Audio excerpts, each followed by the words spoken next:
Welcome back guys, let us discuss 28th question of exercise 9.3. The sum of two numbers is 6 times their geometric mean. Show that the numbers are in the ratio 3 plus 2 root 2 is to 3 minus 2 root 2. तो हमको two numbers के सम और basically geometric mean के ऊपर ये question based है.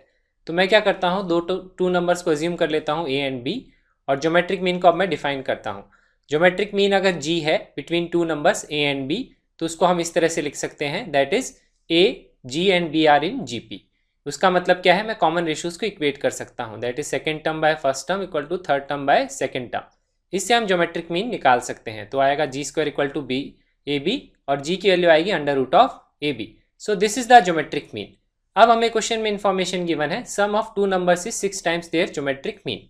तो यहाँ से हम लिख सकते हैं, टू नंबर्स मैंने एज्यूम किए ए और बी, तो यहाँ से मैं लिख सकता हूँ a plus B equal to 6 times of under root of A B. तो ये इन्फॉर्मेशन हमने यहाँ पे यूज कर ली, इस तरह से हमने इक्वेशन बना ली.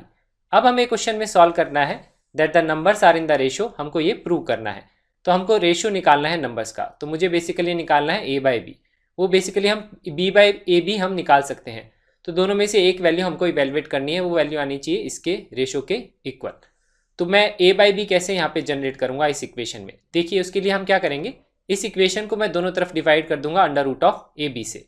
इससे क्या होगा, ऐसा मैंने इसलिए किया क्योंकि यहाँ पे a बाई बी की फॉर्म में जनरेट हो जाएगा. ठीक है, तो देखिए यहाँ पे आप नोटिस करिए, जो फर्स्ट टर्म है इसको मैं किस तरह से लिख सकता हूँ, a को लिख सकता हूँ मैं अंडर रूट ए का स्क्वायर, डिवीजन में है under root A multiplied by under root of B. तो यहाँ पे अगर आप नोटिस करेंगे तो under root of A cancel out हो जाएगा, तो ये वैल्यू आएगी under root of A by B. Similar तरीके से आप इस एक्सप्रेशन को लिखेंगे तो ये आएगा under root of B divided by under root of A, और यहाँ पे अंडर रूट ए भी कैंसिल आउट हो जाएगा. तो ये एक्सप्रेशन है, इसको सिंप्लीफाई करके हम इस तरह से लिख सकते हैं, under root A divided by under root of B plus under root of B divided by under root of A equal to 6. अब हम इस इक्वेशन को सॉल्व करके ए बाई बी की वैल्यू निकालेंगे. तो यहाँ पे अगर आप नोटिस करेंगे ए बाई बी जनरेट हो गया है, तो मैं क्या करूँगा, under root of A by B को एज्यूम कर लूँगा सम वेरिएबल टी. तो यहाँ पे देखिए एक इक्वेशन बनेगी, ये टी है तो ये इसका रेसिप्रोकल है, सो दिस इज 1 बाई टी. तो इस इक्वेशन को हम लिख सकते हैं इस तरह से, T plus 1 by T equal to 6. ठीक है, अब हम क्या करेंगे, यहाँ पे एलसीएम लेके एक क्वाड्रेटिक इक्वेशन बना लेंगे. एलसीएम लेंगे तो ये क्वाड्रेटिक इक्वेशन बनेगी T square minus 6t plus 1 equal to 0. इस इक्वेशन को सॉल्व करेंगे हम यूजिंग क्वाड्रेटिक फार्मूला.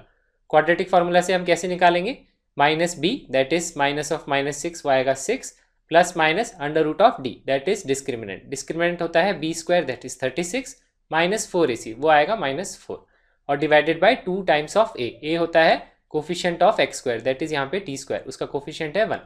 इसको अगर हम इवेलुएट करेंगे तो ये वैल्यू आएगी 6 plus minus under root of 32 by 2. अब मैं यहाँ अंडर रूट 32 को इस तरह से लिख सकता हूँ 2 रेज टू पावर 5. तो इसको मैं इस तरह से सिंप्लीफाई करके लिख सकता हूँ, अंडर रूट 2 में से क्या बार आएगा यहाँ पे 4 times of root 2 divided by 2. अब अगर आप यहाँ नोटिस करेंगे 2 से हम कैंसिल आउट कर सकते हैं, न्यूमरेटर में आएगा यहाँ पे 3, यहाँ पे आएगा 2. तो ये एक्सप्रेशन सिंप्लीफाई होकर आ गया 3 प्लस माइनस 2 रूट 2. ठीक है, तो ये इस इक्वेशन को हम सॉल्व करके टी की वैल्यू निकाल ली. वो टी की वैल्यू क्या आई, 3 प्लस माइनस 2 रूट 2. अब हमें क्वेश्चन में निकालना है a बाई बी. तो बेसिकली मुझे अगर a बाई बी निकालना है तो मैं इसका स्क्वायर कर दूंगा, तो a बाई बी की वैल्यू आएगी टी स्क्वायर. टी की वैल्यू मुझे पता है 3 प्लस माइनस 2 रूट 2.